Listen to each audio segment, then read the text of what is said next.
여러분, 혹시 어제 누군가에게 들은 차가운 말 한마디 때문에 밤새 뒤척이며 괴로워하지 않았나요? 도저히 이해할 수 없는 그 사람의 행동을 곱씹으며 왜 나에게 이런 시련이 닥친 것인지 세상을 원망하지는 않았나요? 우리는 살아가며 수많은 사람을 만나고 그들을 좋은 인연과 나쁜 인연으로 나누어 이름표를 붙입니다. 나에게 웃어주는 사람은 좋은 인연이라며 곁에 두려 하고 나를 힘들게 하는 사람은 악연이라며 밀어내려 애를 씁니다. 하지만 그렇게 인연을 가르고 선을 긋는 행위가 오히려 여러분의 마음을 더 깊은 고통의 늪으로 몰아넣고 있다는 사실을 알고 계신가요? 이 풀리지 않는 인간관계의 매듭을 어떻게 바라보고 풀어야 할지 그 지혜를 부처님과 어느 수행자의 대화 속에서 찾아보겠습니다. 옛날 인도에 아코사 바라드바자라는 이름의 한 남자가 살고 있었습니다. 그는 마을 사람들로부터 존경받는 지혜로운 부처님이 자신의 가족 중 일부를 제자로 받아들였다는 소식을 듣고 몹시 화가 났습니다. 그는 부처님을 찾아가 입에 담기 힘든 온갖 욕설을 퍼붓고 분노에 찬 눈을 부라리며 소리를 질렀습니다. 지켜보던 제자들은 당장이라도 그를 막아서려 했지만 부처님께서는 그저 고요한 호수처럼 평온한 표정으로 그를 바라볼 뿐이었습니다. 남자의 욕설이 한참 동안 이어진 뒤 부처님께서 부드럽게 입을 열어 그에게 물으셨습니다. 바라드바자여, 그대의 집에 가끔 손님이 찾아오는가? 남자는 퉁명스럽게 대답했습니다. 그렇죠. 종종 손님이 찾아오곤 하지. 부처님께서 다시 물으셨습니다. 그렇다면 그대는 그 손님들에게 음식을 대접하는가? 남자가 당연하다는 듯 말했습니다. 물론이요. 맛있는 음식을 정성껏 대접한다오. 부처님께서는 미소를 지으며 마지막 질문을 던지셨습니다. 만약 그 손님이 그대가 내놓은 음식을 먹지 않고 그냥 간다면 그 남은 음식은 누구의 것이 되는가? 남자는 조금의 망설임도 없이 대답했습니다. 그거야 당연히 주인인 나의 것이 되지 않겠소? 그러자 부처님께서 단호하면서도 자애로운 목소리로 말씀하셨습니다. 바라드바자여, 그대도 마찬가지다. 그대는 오늘 나에게 온갖 욕설과 비난을 퍼부었으나 나는 그것을 조금도 받지 않았다. 그러니 그대가 내뱉은 그 모든 괴로움의 말들은 결국 주인인 그대에게 고스란히 돌아갈 뿐이다. 이 일화는 우리가 나쁜 인연을 대하는 근본적인 자세를 말해줍니다. 누군가 우리에게 상처를 주려 할 때 그것을 내 것으로 받아들이느냐 아니냐는 전적으로 나의 선택에 달려 있습니다. 우리는 보통 상대가 던진 독이 묻은 화살을 가슴에 깊이 꽂고 그 통증을 느끼며 상대를 증오합니다. 하지만 부처님께서는 그 화살이 나에게 닿기도 전에 그저 지나가게 두라고 가르치십니다. 이것이 바로 나쁜 인연을 좋은 인연으로 바꾸려 애쓰기보다 그 인연의 성질에 휘둘리지 않는 첫 번째 지혜입니다. 현실에서 우리의 모습은 어떠한가요?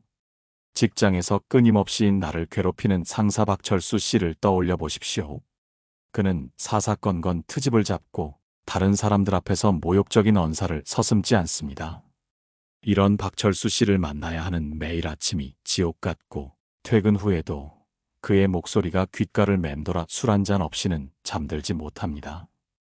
이때 우리는 박철수 씨를 나쁜 인연이라 규정하고 그가 사라지거나 변하기만을 간절히 바랍니다.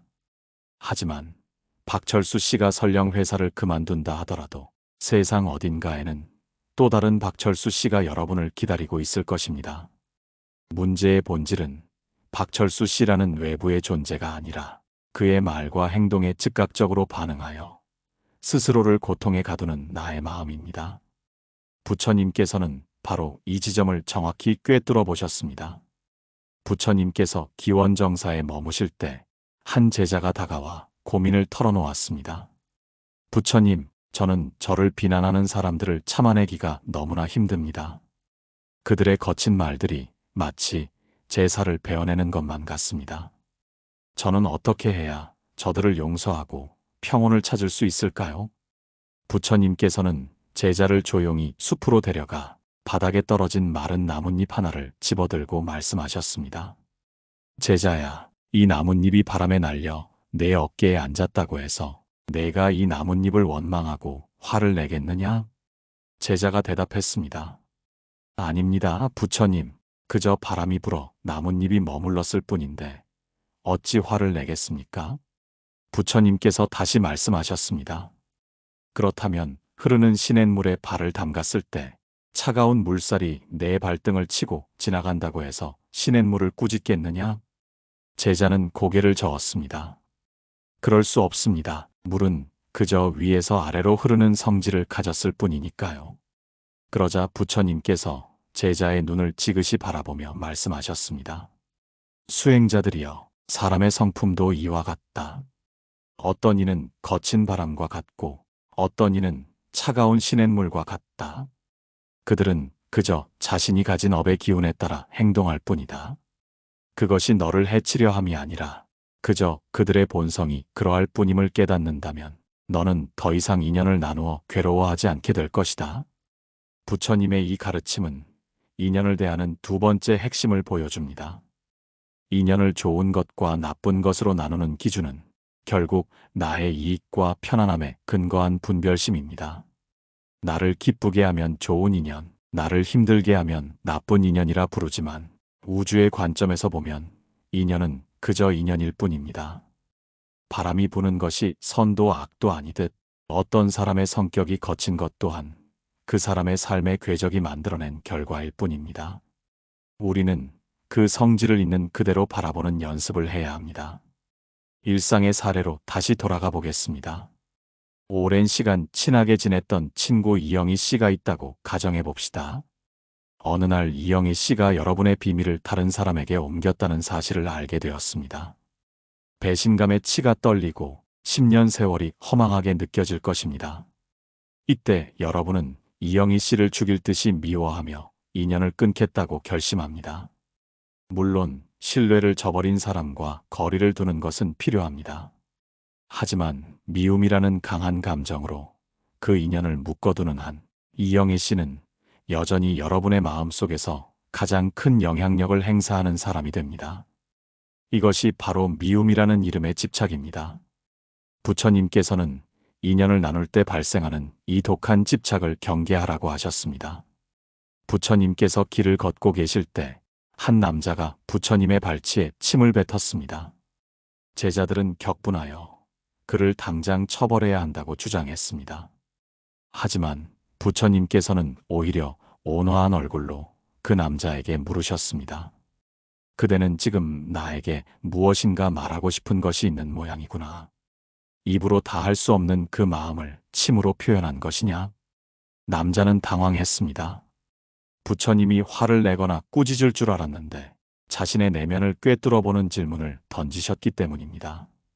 남자는 다음 날 부처님을 다시 찾아와 무릎을 꿇고 용서를 구했습니다. 어제의 제 어리석은 행동을 사죄드립니다. 부디 저를 용서해 주십시오. 그러자 부처님께서 허허롭게 웃으며 말씀하셨습니다. 제자야, 나는 용서할 것이 하나도 없다. 어제의 부처는 이미 지나갔고 침을 뱉었던 어제의 그대 또한 이미 존재하지 않기 때문이다. 지금 내 앞에 있는 것은 진심으로 뉘우치는 새로운 그대뿐인데 내가 무엇을 붙잡고 용서한다는 말이냐?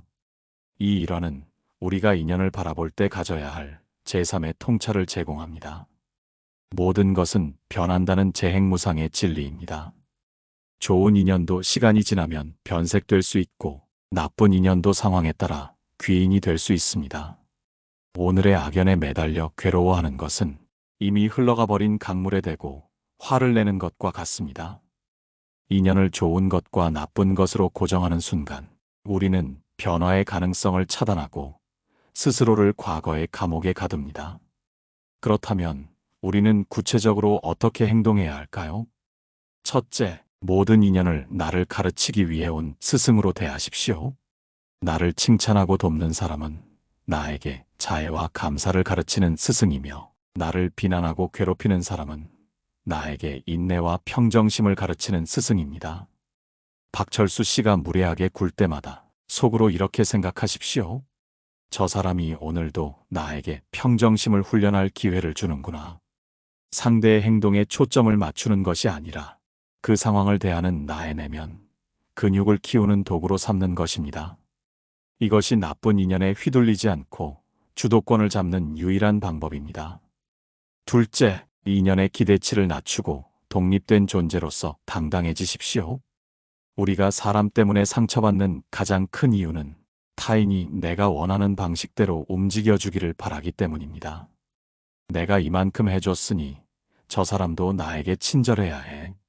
라는 보상심리가 불행의 씨앗입니다. 부처님께서는 제자들에게 이렇게 말씀하셨습니다. 안 한다야, 남이 나를 알아주기를 바라는 마음은 마치 바람 앞에 촛불을 든 것과 같다. 언제 꺼질지 몰라 불안에 떨어야 하지 않느냐. 그러니 스스로 등불이 되어라. 남의 평가와 대우에 흔들리지 않는 뿌리 깊은 나무가 되어라.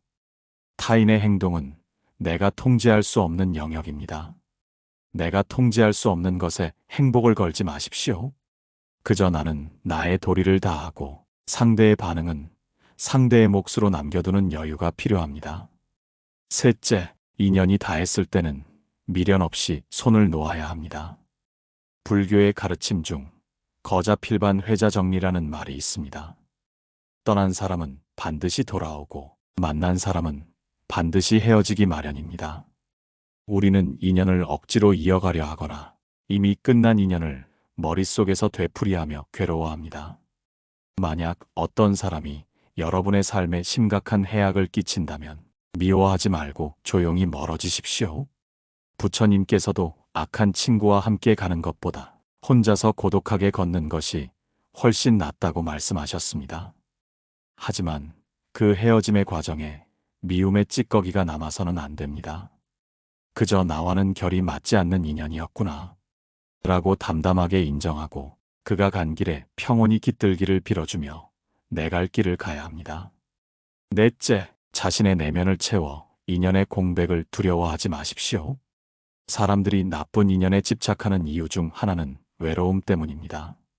누군가 곁에 없으면 허전하기에 나를 갉아먹는 관계임을 알면서도 끊어내지 못합니다. 부처님께서는 숲속에서 홀로 정진하시며 진정한 평온을 찾으셨습니다. 제자들아, 자신을 사랑하는 법을 모르는 자는 남을 진정으로 사랑할 수 없다. 내 마음의 우물이 맑고 깊을 때 지나가는 나그네들이 갈증을 풀러 찾아오는 법이다. 내가 스스로 행복할 수 있을 때 인연은 더 이상 나를 묶는 사슬이 아니라 삶을 풍요롭게 하는 장식이 됩니다. 좋은 사람이 오면 반갑게 맞이하고 나쁜 사람이 오면 거울로 삼으며 아무도 없으면 홀로 고요를 즐길 수 있는 힘을 길러야 합니다. 다섯째, 말의 힘을 제어하여 새로운 악연을 만들지 마십시오. 우리는 상대의 공격에 똑같이 공격으로 응수하며 악연을 강화합니다. 하지만 부처님께서는 말씀하셨습니다. 수행자들이여, 원한은 원한으로 갚음으로써 결코 사라지지 않는다. 오직 용서와 자비만이 원한을 멈추게 한다. 이것은 영원히 변치 않는 진리다. 누군가 나에게 거친 말을 던졌을 때 잠시 침묵하며 숨을 고르십시오. 내가 던지는 화난 말 한마디가 다시 나에게 돌아와 꽂힐 화살임을 자각하십시오. 침묵은 가장 강력한 방어이자 가장 품격 있는 대처입니다. 어느 날 부처님께서는 길가에 떨어진 더러운 종이 한 장을 가리키며 제자들에게 물으셨습니다. 이 종이에서 어떤 냄새가 나느냐? 제자가 대답했습니다. 부처님, 이 종이는 생선을 쌌던 종이인지 비린내가 심하게 납니다. 부처님께서는 다시 길가에 떨어진 깨끗한 헝겊 조각을 가리키며 물으셨습니다. 이 헝겊에서는 어떤 냄새가 나느냐? 제자가 대답했습니다. 부처님, 이 헝겊은 향료를 쌌던 것인지 향기로운 냄새가 납니다. 부처님께서 말씀하셨습니다. 사람도 이와 같다. 어떤 사람과 가까이 하느냐에 따라 그 냄새가 배어드는 법이다. 하지만 제자들아, 더 중요한 사실을 잊지 말아라. 내 자신이 향료가 된다면 내가 어떤 종이에 쌓이든 어떤 헝겊에 덮이든 너는 여전히 향기로울 것이다. 세상의 모든 인연은 내가 가진 향기를 증명하는 과정일 뿐이다. 여러분, 인연을 굳이 좋은 것과 나쁜 것으로 나누려 하지 마십시오. 그것은 마치 바닷물을 보고 맑은 물과 흐린 물을 나누어 담으려는 것과 같습니다. 파도가 높게 치는 날이 있으면 잔잔한 날이 있듯이 우리 삶의 인연도 끊임없이 출렁이며 다가오고 멀어집니다. 중요한 것은 파도가 아니라 파도를 타고 있는 여러분의 마음입니다. 나를 힘들게 하는 그 사람이 사실은 나의 인내심을 키워주러 온 보살일 수도 있습니다. 나를 너무나 사랑해준 그 사람이 사실은 나의 집착을 시험하러 온 이일 수도 있습니다. 이처럼 모든 인연을 나의 성장을 돕는 우주의 손길로 받아들이는 순간 세상의 나쁜 인연이란 사라집니다. 오직 나를 깨닫게 하는 소중한 인연들만이 존재할 뿐입니다. 오늘 누군가 때문에 마음이 아프다면 가만히 눈을 감고 자신의 호흡을 느껴보십시오. 그리고 스스로에게 말해 주십시오. 상대의 말은 상대의 것이고 나의 평온은 나의 것이다. 나는 그 어떤 인연에도 구속되지 않는 자유로운 존재다. 우리가 이 사실을 진정으로 깨닫는다면 우리는 더 이상 사람 때문에 울고 웃는 나약한 존재로 살지 않게 될 것입니다. 강물은 바위를 만나면 돌아가고 진흙을 만나면 섞여 흐르며 결국 거대한 바다에 도달합니다. 강물은 바위가 나쁘다고 탓하지 않고 진흙이 더럽다고 피하지 않습니다. 그저 자신의 길을 갈 뿐입니다. 여러분의 삶도 그 강물처럼 흘러가기를 바랍니다. 좋은 인연에 취해 자만하지 않고 나쁜 인연의 좌절에 멈추지 않는 당당하고 평온한 삶의 주인공이 되시기를 진심으로 기원합니다. 모든 인연은 여러분을 완성하기 위한 조각들입니다. 그 조각들이 모여 여러분이라는 아름다운 그림이 완성되고 있습니다. 그러니 이제는 그만 인연을 가르고 재는 일을 멈추십시오. 그저 다가오는 인연을 환대하고 머무는 인연에 최선을 다하며 떠나는 인연을 축복해주는 넉넉한 마음을 가지십시오. 그때 비로소 여러분의 마음 정원에는 계절과 상관없이 시들지 않는 지혜의 꽃이 피어날 것입니다. 세상의 모든 존재가 평온하기를, 여러분의 마음 속에 고요한 평화가 깃들기를 바랍니다. 인연의 풍랑 속에서도 중심을 잃지 않는 단단한 내면의 주인이 되십시오. 오늘도 그 지혜의 길을 묵묵히 걸어가는 여러분을 응원합니다.